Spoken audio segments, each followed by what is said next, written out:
എല്ലാ കൂട്ടുകാർക്കും നല്ലൊരു രാത്രി ആശംസിച്ചാണ് മാമ്പഴത്തിന്റെ പുതിയ വീഡിയോയിലേക്ക് സ്വാഗതം.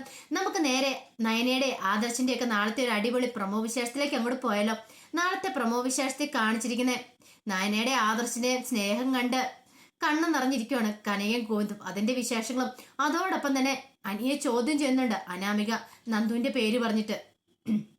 അതും പിന്നെ ഏറ്റവും വലിയ വിശേഷം എന്ന് പറഞ്ഞിട്ടുണ്ടെങ്കിൽ നാളെ കാണിക്കുന്ന ആദർശ് എഴുതി ഭഗവാന്റെ മുന്നിൽ വെച്ച് ആ കത്തെടുത്തിട്ട് നയന വായിക്കുന്നുണ്ട്. അത് വായിച്ചു കഴിയുമ്പോൾ നയന ആകെപ്പാടെ സമന്തല തെറ്റിയോടെ പോലെ പെരുമാറുന്നൊക്കെ ഉണ്ട്. അതിന്റെ വിശേഷങ്ങളൊക്കെയാണ് നാളെ നമ്മൾ കാണാൻ പോകുന്നു പറഞ്ഞിട്ടുണ്ടെങ്കിൽ.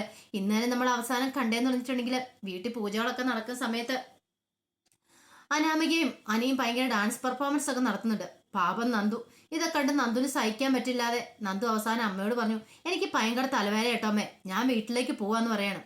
ആദ്യവും സമ്മതിച്ചില്ല. പിന്നീട് പൊക്കോം വളയെന്നൊക്കെ പറഞ്ഞു വിടുവാണ്.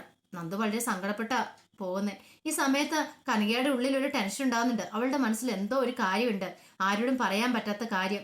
എന്താണെന്ന് ആരോടും ഇതുവരെയായിട്ടും തുറന്നു പറഞ്ഞിട്ടില്ല. അതെന്താണെന്നൊന്നും മനസ്സിലാക്കണം. അങ്ങനെ കനക ആ കാര്യങ്ങളൊക്കെ വിചാരിക്കുന്നുണ്ട്. പിന്നീട് കാണിക്കുന്ന പറഞ്ഞിട്ടുണ്ടെങ്കിൽ അനി നന്ദു പോയതിന് ശേഷം ഇങ്ങനെ വന്ന് മാറി നിൽക്കുകയാണ്.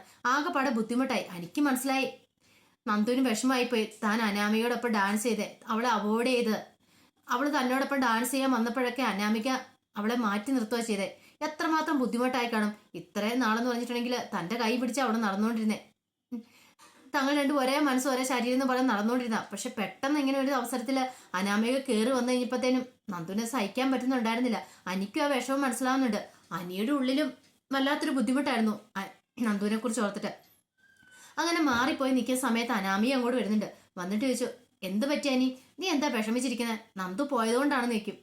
ഇല്ല, എനിക്ക് മനസ്സിലായി. എനിക്കിപ്പോൾ ഒരു കാര്യം മനസ്സിലായി. നീ എന്നെക്കാളും കൂടുതൽ പരിഗണന കൊടുക്കുന്ന നന്ദുവിനല്ലേ. നിങ്ങൾ തമ്മിൽ ഫ്രണ്ട്ഷിപ്പ് മാത്രമല്ലേ ഉള്ളൂ.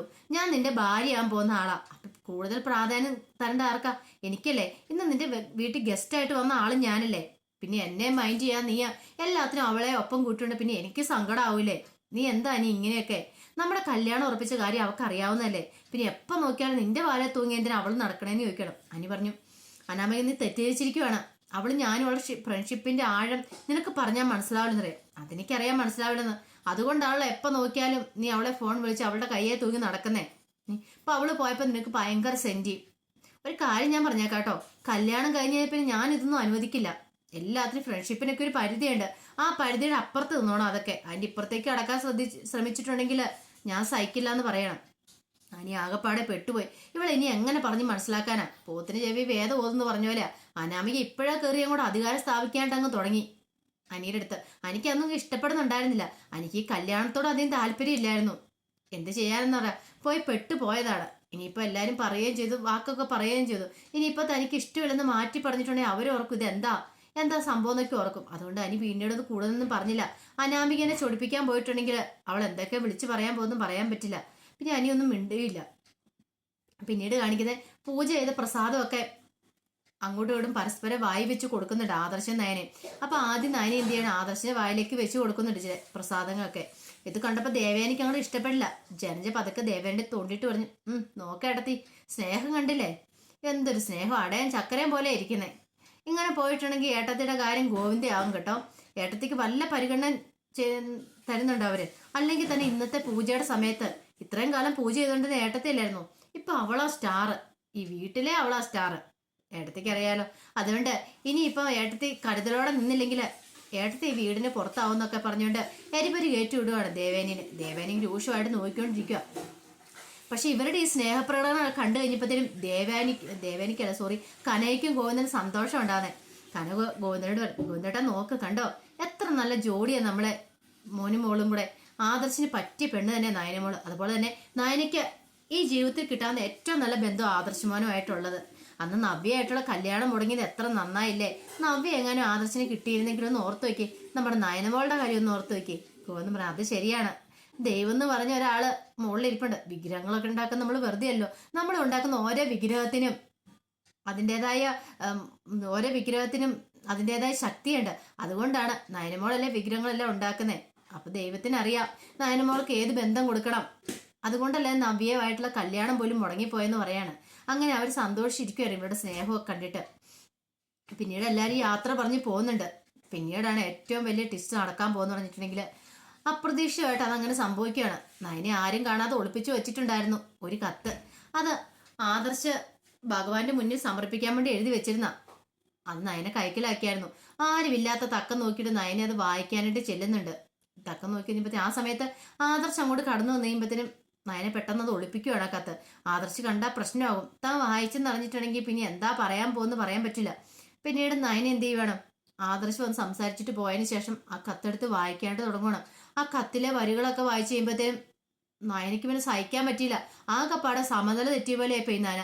ഭൂമി പിളർന്ന് താഴേക്ക് പോയെങ്കിലും എന്നൊരു ചിന്തയുണ്ടായി. അപ്പൊ ഇത്രയും കാലം തന്നോട് കാണിച്ചുകൊണ്ടിരുന്നേ കപട സ്നേഹമാണെന്നുള്ള കാര്യം നയനെ എങ്ങനെ അറിയുമായിരുന്നു. നയനയെ സംബന്ധിച്ചിടത്തോളം എന്ന് പറഞ്ഞിട്ടുണ്ടെങ്കിൽ ഒട്ടും സഹിക്കാൻ പറ്റാത്ത കാര്യമായിരുന്നത്. ഇത്രയും കാലം തന്നെ വഞ്ചിക്കുമായിരുന്നു. അത് സഹിക്കാൻ പറ്റില്ല. ആദർശനും ആ ഒരു ടെൻഷൻ ഉണ്ടായിരുന്നു. ഈ കത്ത് എഴുതുമ്പോൾ തന്നെ ആദർശിന്റെ മനസ്സിലുണ്ടായിരുന്നെ ഇതെങ്ങാനും അവൾ വായിച്ചിട്ടുണ്ടെങ്കിൽ കണ്ടിട്ടുണ്ടെങ്കിൽ അവൾ എന്ത് വിചാരിക്കും തന്നെ കുറിച്ച്. ഇപ്പൊ താൻ കാണിക്കുന്നതെല്ലാം കപട സ്നേഹമാണെന്ന് അറിഞ്ഞു കഴിഞ്ഞിട്ടുണ്ടെങ്കിൽ ഒരിക്കലും തന്നോട് ക്ഷമിക്കാൻ പറ്റില്ല അവൾക്ക്. അവൾ അത്രമാത്രം തന്നെ സ്നേഹിക്കുന്നുണ്ടെന്ന് ആദർശനറിയാം. പക്ഷെ അവൻ എന്ത് ചെയ്യുക, മനഃപൂർവ്വം നയനെ വഞ്ചിച്ചുകൊണ്ടിരിക്കുമായിരുന്നു. ഓരോ തവണയും ഓരോ പ്രകടനങ്ങൾ കാട്ടി.